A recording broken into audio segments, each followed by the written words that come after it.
Hi friends, നമുക്കിന്ന് fruit cake ഉണ്ടാക്കാം. അതിനാവശ്യമായ സാധനങ്ങൾ: 2 കപ്പ് ഡ്രൈഡ് ഫ്രൂട്ട്സ് സോക്ക് ചെയ്തത്, ഒരു 1/4 cup nuts, 1.5 teaspoon cake jeera, 1 ടീസ്പൂണോളം പട്ട, ഗ്രാമ്പൂ, ഏലക്ക, ജാതിക്ക ഇത്രയും പൊടിച്ചത്, 1.5 teaspoon baking powder, 1/2 teaspoon baking soda, 1 teaspoon vanilla essence, 1 teaspoon orange essence, പിന്നെ ഒരു 2 സ്റ്റിക്ക് ബട്ടർ. ഇത് ഒരു സ്റ്റിക്ക് 4 ഔൺസിൻ്റെയാണ്. 5 മുട്ട, 2 കപ്പ് മൈദ, 1.5 കപ്പ് ബ്രൗൺ ഷുഗർ അല്ലെങ്കിൽ വൈറ്റ് ഷുഗർ എടുക്കാം, 1 കപ്പ് പഞ്ചസാര, 1/2 കപ്പ് വെള്ളം. ഇത് കാരാമലൈസ് ചെയ്യാനുള്ളതാണ്. പിന്നെ കേക്ക് ബേക്ക് ചെയ്യാനുള്ള ട്രേ, ബട്ടർ, ഡസ്റ്റ് ചെയ്യാനുള്ള മൈദ, പാർച്ച്മെൻറ്റ് പേപ്പർ. ഇപ്പം നമ്മുടെ ഫ്രൂട്ട് കേക്കിൻ്റെ ഫസ്റ്റ് സ്റ്റെപ്പ് എന്ന് പറയുന്നത് നമ്മുടെ ഫ്രൂട്ട്സ് എല്ലാം, ഡ്രൈഡ് ഫ്രൂട്ട്സ് എല്ലാം സോക്ക് ചെയ്ത് വെക്കുന്നതാണ്. അപ്പം ഞാനിവിടെ യൂസ് ചെയ്തിരിക്കുന്നത് ടൂട്ടി ഫ്രൂട്ടിയും പൈനാപ്പിളും റൈസിൻസുമാണ്. അപ്പോൾ ഇത് ഞാൻ ഓൾമോസ്റ്റ് 1 വർഷം മുമ്പേ തന്നെ ആൽക്കഹോളിനകത്ത് സോക്ക് ചെയ്തതാണ്. നമുക്ക് റമ്മോ വിസ്കിയോ നമുക്ക് അതിനു വേണ്ടി യൂസ് ചെയ്യാം. പിന്നെ നമ്മൾ ഈ നട്ട്സ് നമ്മൾ സോക്ക് ചെയ്യത്തില്ല. ഇപ്പോൾ ഇതുപോലെ ഹാർഡായിട്ടുള്ള ഫ്രൂട്ട്സിനെ നമ്മളൊന്ന് സോഫ്റ്റ് ആക്കാൻ വേണ്ടിയാണ് നമ്മളിങ്ങനെ ആൽക്കഹോളിൽ സോക്ക് ചെയ്ത് വെക്കുന്നത്. ഹൈഡ്രേറ്റ് ചെയ്യാൻ വേണ്ടിയാണ്. ഇപ്പം ഇതിങ്ങനെ 1 വർഷം മുമ്പേ സോക്ക് ചെയ്ത് വെച്ച് കഴിഞ്ഞാൽ നമുക്ക് ഇത്രയും സോഫ്റ്റ് ആയിട്ടുള്ള ഫ്രൂട്ട്സ് കിട്ടും. നമുക്ക് ഇതുപോലെ 1 ഇയർ മുമ്പേ ഒന്ന് സോക്ക് ചെയ്യാൻ നമുക്ക് സമയമില്ല, നമ്മൾ ഓർക്കുന്നില്ല, അല്ലെങ്കിൽ നമുക്ക് റമ്മോ വിസ്കിയോ ഒന്നും യൂസ് ചെയ്യേണ്ടെന്നുണ്ടെങ്കിൽ ഓറഞ്ച് ജ്യൂസിനകത്ത് തലേ ദിവസം ഈ ഫ്രൂട്ട്സ് സോക്ക് ചെയ്തിട്ട് നമുക്ക് യൂസ് ചെയ്യാം. അതുപോലെ തന്നെ അതിനും പറ്റുന്നില്ല, നമുക്ക് മറന്നു പോയെന്നുണ്ടെങ്കിൽ നമ്മൾ ആ ഓറഞ്ച് ജ്യൂസിൽ തന്നെ ഈ ഫ്രൂട്ട്സിനെ നന്നായിട്ട് ഇതുപോലെ സോഫ്റ്റ് ആവുന്നവരെ ഒന്ന് വേവിച്ചിട്ട് നമുക്ക് അതും യൂസ് ചെയ്യാം. അത് റൂം ടെമ്പറേച്ചറിൽ കൊണ്ടുവന്ന ശേഷം നമ്മുടെ കേക്കിനകത്ത് യൂസ് ചെയ്യാം. ഇതിൻ്റെ അടുത്ത സ്റ്റെപ്പ് എന്ന് പറയുന്നത് നമ്മൾ പഞ്ചസാര കാരാമലൈസ് ചെയ്യുന്നതാണ്. അപ്പോൾ ഈ പഞ്ചസാരക്കകത്തോട്ട് നമ്മൾ 1 ടേബിൾ സ്പൂൺ വെള്ളം ഒഴിച്ച് ഈ പഞ്ചസാര ഉരുക്കി ഒരു ബ്രൗൺ കളർ ആവുന്നവരെ ഇതിനെ എടുക്കണം. അപ്പോൾ അതൊരു ബബിൾ വന്ന ശേഷം അത് കരിയുന്നതിന് മുമ്പേ തന്നെ നമ്മൾ ഈ വെള്ളം ഒഴിച്ച് അതിനെ അടുപ്പിൽ നിന്ന് എടുക്കണം. വളരെ കെയർഫുള്ളായിട്ട് ചെയ്യേണ്ട ഒരു കാര്യമാണ്. ഇതിനകത്തുനിന്ന് നമ്മുടെ മേത്തോട്ട് അത് തെറിച്ച് വീഴാൻ ചാൻസ് ഉണ്ട്. നമ്മുടെ ഫ്രൂട്ട് കേക്കിന് കളർ കൊടുക്കുന്നതും ആ ഒരു ഫ്ലേവർ കൊടുക്കുന്നതും ഈ പഞ്ചസാര കാരാമലൈസ് ചെയ്യുന്നതാണ്. അപ്പോൾ ഇത് നമ്മുടെ നാട്ടിൽ പണ്ടൊരു പ്യാരി മുട്ടായി ഗ്രീൻ കളറിൽ കിട്ടുമായിരുന്നല്ലോ, ഒക്കെ ഒരു കവറുള്ളത്. അപ്പോൾ അതിൻ്റെ ഒരു ടേസ്റ്റിലോട്ട് എത്തണം. ഇതാൻ്റെ ഒരു പെർഫെക്റ്റ് ടേസ്റ്റ് എന്ന് പറഞ്ഞാൽ ആ ടേസ്റ്റിലോട്ട് എത്തുക എന്നുള്ളതാണ്.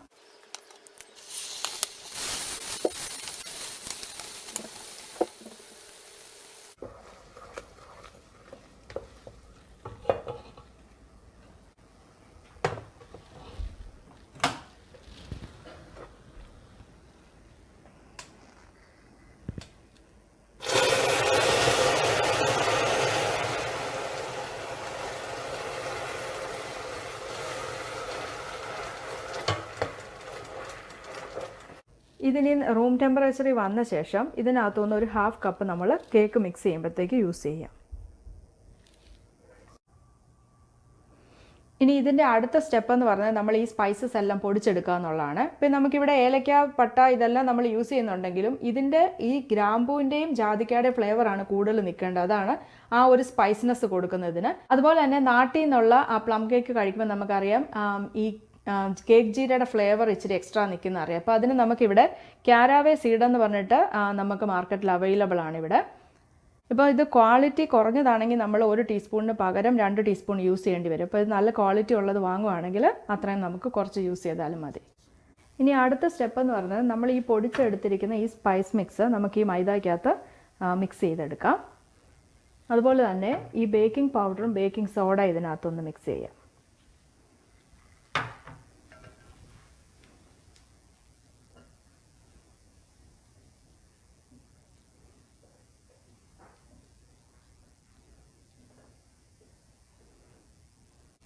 ഇനി നമുക്ക് ഈ ഒരു അരിപ്പയിലൂടെ ഒന്ന് നമുക്ക് നന്നായിട്ടൊന്ന് ഇടഞ്ഞെടുക്കാം. കാരണം ഇതെല്ലാം ഒന്ന് നന്നായിട്ട് മിക്സ് ചെയ്ത് വരാനാണ്. കട്ടയൊക്കെ ഉണ്ടെങ്കിൽ അതെല്ലാം ഒന്ന് മാറാൻ വേണ്ടിയാണ്.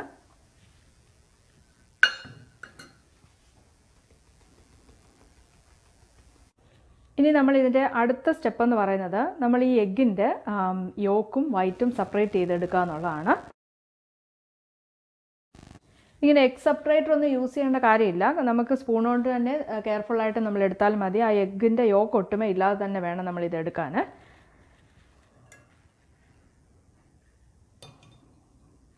ഇപ്പോൾ ആ 5 മുട്ടയുടെയും എഗ് വൈറ്റും യോക്കും ഇവിടെ സെപ്പറേറ്റ് ചെയ്ത് വെച്ചിട്ടുണ്ട്.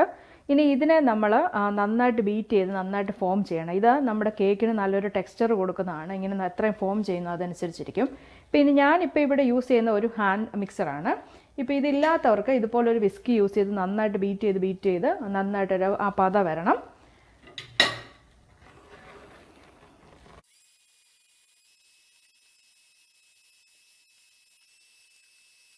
നമ്മൾ ഈ മുട്ട സെപ്പറേറ്റ് ചെയ്യുമ്പോഴത്തേക്ക് മെയിനായിട്ട് ഓർത്തിരിക്കേണ്ട ഒരു കാര്യം, നമ്മൾ ഈ എഗ് വൈറ്റ് എടുക്കുന്ന പാത്രത്തിൽ ഒട്ടും വെള്ള നനവോ എണ്ണമയമോ ഒന്നും ഉണ്ടായിരിക്കരുത്. അല്ലെങ്കിൽ നമുക്കിങ്ങനെ ബീറ്റ് ചെയ്യുമ്പോൾ, ഇപ്പോൾ ഹാൻഡ് യൂസ് ചെയ്യുവാണെങ്കിൽ തന്നെ അങ്ങനെ ബീറ്റ് ചെയ്യുമ്പോൾ നമുക്കിതുപോലെ പതഞ്ഞ് വരത്തില്ല. ഇനി നമ്മുടെ ഈ എഗ് യോക്കിനകത്തോട്ട് 1 ടീസ്പൂൺ നമ്മുടെ വാനില എസൻസ് ഒഴിക്കുവാണ്. ഇതിനെ നമുക്കൊന്ന് ചെറുതായിട്ടൊന്ന് ബീറ്റ് ചെയ്ത് മാറ്റി വയ്ക്കാം. ഇതിൻ്റെ നെക്സ്റ്റ് സ്റ്റെപ്പ് എന്ന് പറയുന്നത് നമ്മൾ ഈ ഓരോ ഐറ്റവും ഇതിനകത്ത് മിക്സ് ചെയ്തെടുക്കുക എന്നുള്ളതാണ്. അപ്പോൾ ഞാനിവിടെ ഒരു സ്റ്റാൻഡ് മിക്സർ ഇപ്പോൾ യൂസ് ചെയ്യുന്നുണ്ട്. ഇതില്ലെങ്കിലും കുഴപ്പമില്ല, ഹാൻഡ് മിക്സറോ അല്ലെങ്കിൽ കൈ കൊണ്ട് ഒരു തടിത്തവി വെച്ചോ നമുക്കിത് മിക്സ് ചെയ്തെടുക്കാം. അപ്പോൾ ഇതിൻ്റെ കൂടെ നമുക്ക് ഇങ്ങനെ പല ടൈപ്പുള്ള ഹുക്ക് കിട്ടും. അപ്പോൾ ഇത് നമ്മൾ ആ എഗ് വൈറ്റൊക്കെ ഫ്ലഫി ആയിട്ട് നമ്മളിങ്ങനെ ഫോം ചെയ്തെടുക്കാൻ വേണ്ടി നമുക്കിത് യൂസ് ചെയ്യാം. ഇത് നമ്മൾ കേക്ക് മിക്സ് ചെയ്യാൻ വേണ്ടിയാണ് യൂസ് ചെയ്യുന്നത്. അപ്പോൾ ഇതില്ലെങ്കിലും കുഴപ്പമില്ല, ഞങ്ങൾ കഴിഞ്ഞ ഒരു 10-12 വർഷമായിട്ട് കേക്ക് ഉണ്ടാക്കുന്നുണ്ട്. അപ്പോൾ ആദ്യ സമയത്തൊന്നും ഇങ്ങനെ ഹാൻഡ് മിക്സറോ സ്റ്റാൻഡ് മിക്സറോ ഒന്നും ഇല്ലായിരുന്നു. ഇവിടെ ഇപ്പോൾ ഞാൻ റൂം ടെമ്പറേച്ചറിലെത്തിയ ബട്ടർ എടുത്തിട്ടുണ്ട്. ഇനി ഇതിനകത്തോട്ട് ഈ ഷുഗർ നമുക്കിടാം.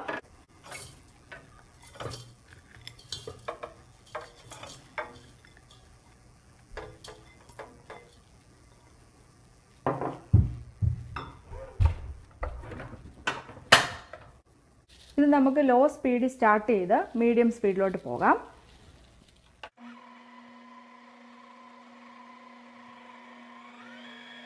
ഇപ്പം നമ്മുടെ ബട്ടറും ഷുഗറും കൂടെ ഇവിടെ മിക്സ് ആയിട്ടുണ്ട്. ഇനി ഇതിനകത്തോട്ട് നമുക്ക് എഗ് യോക്ക് ചേർക്കാം.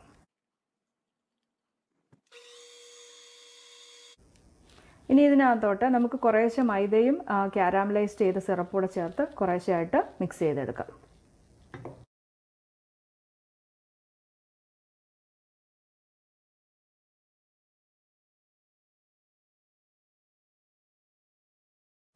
ഇനി ഇതിനകത്തോട്ട് നമുക്ക് 1 ടീസ്പൂൺ ഓറഞ്ച് എസൻസ് ചേർക്കാം. ഓറഞ്ച് എസൻസോ അല്ലെങ്കിൽ ഓറഞ്ച് സെസ്റ്റോ ചേർക്കാം. അതിന് ആ ഓറഞ്ച് ഫ്ലേവർ കിട്ടാൻ വേണ്ടിയാണ് നമ്മൾ അങ്ങനെ ചെയ്യുന്നത്. അതുപോലെ തന്നെ ഇതിനകത്തോട്ട് ഞാൻ 2 table spoon red wine add ചെയ്യുവാണ്. ഇത് തികച്ചും ഓപ്ഷണലാണ്. ഇനി ഇതിനെ നമുക്ക് ഒന്നുകൂടെ ഒന്ന് മിക്സ് ചെയ്തെടുക്കാം. ഇനി നമുക്ക് ഈ മാവിനകത്തോട്ട് ഈ നട്ട്സും ഈ ഫ്രൂട്ട്സും സോക്ക് ചെയ്ത ഫ്രൂട്ട്സും ഇടാം. അപ്പോൾ ഞാൻ ഈ 2 കപ്പിനകത്തുനിന്ന് കുറച്ചെടുത്ത് ഞാനൊന്ന് മൈദ ഒന്ന് ഡസ്റ്റ് ചെയ്യാൻ വേണ്ടി മാറ്റി വെച്ചിട്ടുണ്ട്. അതെന്തിനാണ് അങ്ങനെ ചെയ്യുന്നത് വെച്ചാൽ അത് നമ്മൾ അവസാനമാണ് ചേർക്കുന്നത്. അപ്പോൾ ഈ ഫ്രൂട്ട്സ് നമ്മൾ ബേക്ക് ചെയ്ത് വരുമ്പോഴത്തേക്ക് ഈ ഫ്രൂട്ട്സ് അതിൻ്റെ താഴോട്ട് പോവുക, കേക്കിൻ്റെ അടിയിലോട്ട്. അപ്പം കുറച്ച് മേളിൽ നിൽക്കാൻ വേണ്ടിയാണ് നമ്മളങ്ങനെ മൈദയിലൊന്ന് ഡസ്റ്റ് ചെയ്തെടുക്കുന്നത്. പിന്നെ നമുക്കിത് ഇതിനകത്തോട്ട് ചേർക്കാം. അതേപോലെ തന്നെ നട്ട്സും ഞാൻ ചെറുതായിട്ടൊന്ന് ഒടിച്ചിട്ടുണ്ട്. നട്ട്സ് ഇതിനെ ഒന്ന് മിക്സ് ചെയ്തെടുക്കാം. ഇനി നമുക്ക് ഈ എഗ് വൈറ്റ് നമുക്ക് ഇതിനകത്തോട്ട് ചേർക്കാം. അപ്പോൾ നമ്മൾ ഈ മേളത്തെ ഈ ഫോം മാത്രം ചേർത്താൽ മതി, ബാക്കി കുറച്ചുള്ള ആ ലിക്വിഡ് അവിടെ നമുക്ക് വെക്കണം. ഇത് ലാസ്റ്റ് നമുക്ക് അതിൻ്റെ മേളിലൊരു ഗ്ലേസിങ്ങിന് വേണ്ടിയാണ്, കേക്കിന് മേളിൽ ഒഴിക്കാൻ വേണ്ടിയത്. അപ്പോൾ ഈ എഗ് വൈറ്റ് നമ്മൾ ചേർക്കുമ്പോൾ പ്രത്യേകം ഒരു കാര്യം ശ്രദ്ധിക്കണം, ഇത് നമ്മൾ ജസ്റ്റ് ഫോൾഡ് ചെയ്ത് മാത്രമേ എടുക്കത്തുള്ളൂ, ഒത്തിരി ഇട്ട് മിക്സ് ചെയ്യത്തില്ല. കാരണം ഈ ബബിൾസ് എല്ലാം നമുക്ക് പോകരുത്, എന്നല്ലേ അതിൻ്റെ ആ കേക്കിന് ആ ടെക്സ്ചർ കിട്ടത്തുള്ളൂ.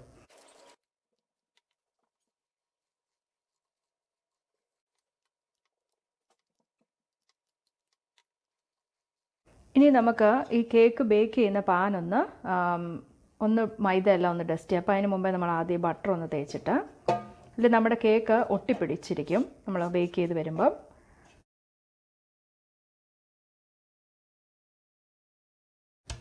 ഒന്ന് കൊട്ടി അതെല്ലാ ഭാഗത്തും ഒന്ന് സ്പ്രെഡാക്കി എടുക്കാം. ഇനി ഇതിനകത്ത് ഞാനൊരു പാർച്ച്മെൻറ്റ് പേപ്പർ ഇതിൻ്റെ ഈ ഒരു ഷേപ്പിൽ കട്ട് ചെയ്തിട്ട് ഇതിനകത്ത് വെക്കുകയാണ്. ഇതൊരു എക്സ്ട്രാ പ്രൊട്ടക്ഷന് വേണ്ടിയാണ്. നമ്മുടെ കേക്കിൻ്റെ അടിഭാഗം ഒന്ന് കുറച്ച് മൂത്തിട്ട് അതങ്ങ് കരിയാതിരിക്കാനും കൂടെ അങ്ങനെ ചെയ്യുന്നത്. ഇനി ഇതിവിടെ ഇരിക്കട്ടെ. ഇനി നമ്മുടെ എക്സ്ട്രാ എടുത്ത് വെച്ചിരുന്ന, അതിനകത്ത് നമ്മൾ കുറച്ച് ഭാഗം എടുത്ത് വെച്ചിരുന്ന ഫ്രൂട്ട്സാണ്. അതിന് നമുക്കൊന്ന് മൈദ ഒന്ന് ഡസ്റ്റ് ചെയ്തെടുക്കാം.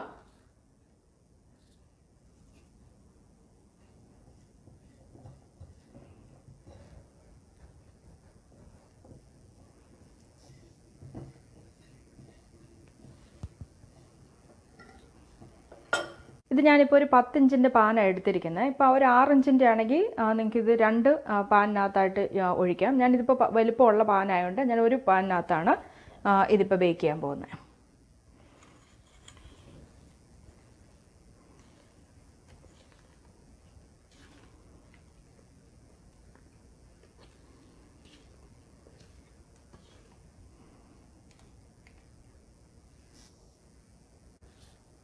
ഇനി നമുക്കിതിനകത്തോട്ട് ഈ മൈദ ഡസ്റ്റ് ചെയ്ത് വെച്ചിരിക്കുന്ന ഫ്രൂട്ട്സ് എടുത്തിടാം.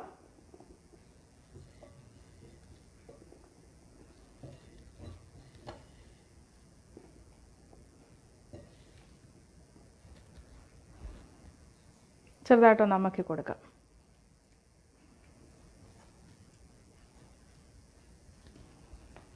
ഇനി നമുക്ക് ഇതിൻ്റെ മുകളിലോട്ട് നമ്മൾ ഈ എഗ് വൈറ്റ് കുറച്ച് മാറ്റി വെച്ചിരിക്കുന്നത് ഒഴിക്കാം. കാരണം ഇത് നമ്മുടെ കേക്ക് ബേക്ക് ചെയ്ത് വരുമ്പോൾ നല്ലൊരു ഗ്ലേസിങ് അതിൻ്റെ മുകളിൽ കിട്ടാൻ വേണ്ടിയാണ്.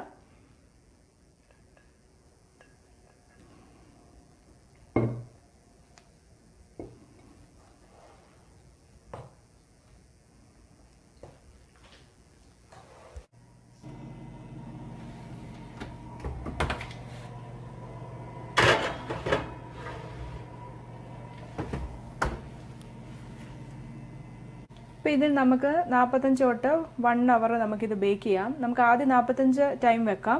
എന്നിട്ട് ഒരു സ്ക്വയർ ഇട്ട് അത് കുത്തി നോക്കിയിട്ട് അത് ഒട്ടുന്നില്ല എന്നുള്ള പാകമാണെങ്കിൽ നമുക്ക് അന്നേരം എടുക്കാം. അല്ലെങ്കിൽ കുറച്ച് സമയം കൂടെ വെക്കാം. ഓരോരുത്തരുടെ ഓവൻ അനുസരിച്ച് നമ്മൾ വെച്ചിരിക്കുന്ന ക്വാണ്ടിറ്റി അല്ലെങ്കിൽ പാനിൻ്റെ വലുപ്പം അനുസരിച്ച് അത് വ്യത്യാസം വരും.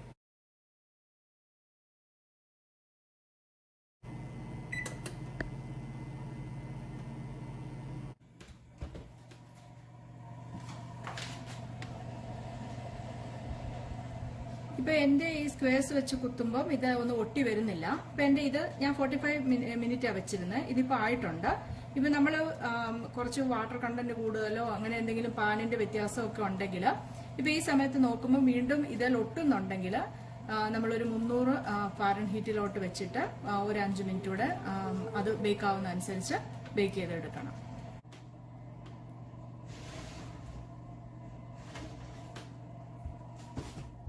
ഈ കേക്ക് ഒരാഴ്ചയെങ്കിലും നമ്മൾ വെച്ചിരുന്ന് കഴിക്കുമ്പോഴാണ് ആ സ്പൈസിനെസ് ഒക്കെ എല്ലായിടത്തും വന്ന് നല്ല ഒരു ടേസ്റ്റ് ആവുന്നത്. കൂടുതൽ നമുക്ക് ടേസ്റ്റ് ആയിട്ട് കിട്ടും. അതുപോലെ തന്നെ ഇത് കൂടുതൽ നാൾ നമുക്ക് ഇരിക്കണമെന്നുണ്ടെങ്കിൽ ജസ്റ്റ് നമ്മൾ ഈ ടൂത്ത് പിക്ക് കൊണ്ട് തന്നെ ഇതിനകത്ത് എല്ലായിടത്തും ഹോൾസ് ഇട്ടിട്ട് കുറേശ്ശെ ഒരു ഡ്രോപ്സ് വെച്ചിട്ട് ആൽക്കഹോൾ ഒഴിച്ചിരുന്നു കഴിഞ്ഞാൽ കുറച്ച് കൂടുതൽ നാൾ നമുക്കിത് കേടാവാതെ സൂക്ഷിച്ചിട്ട് ഉപയോഗിക്കാൻ പറ്റും.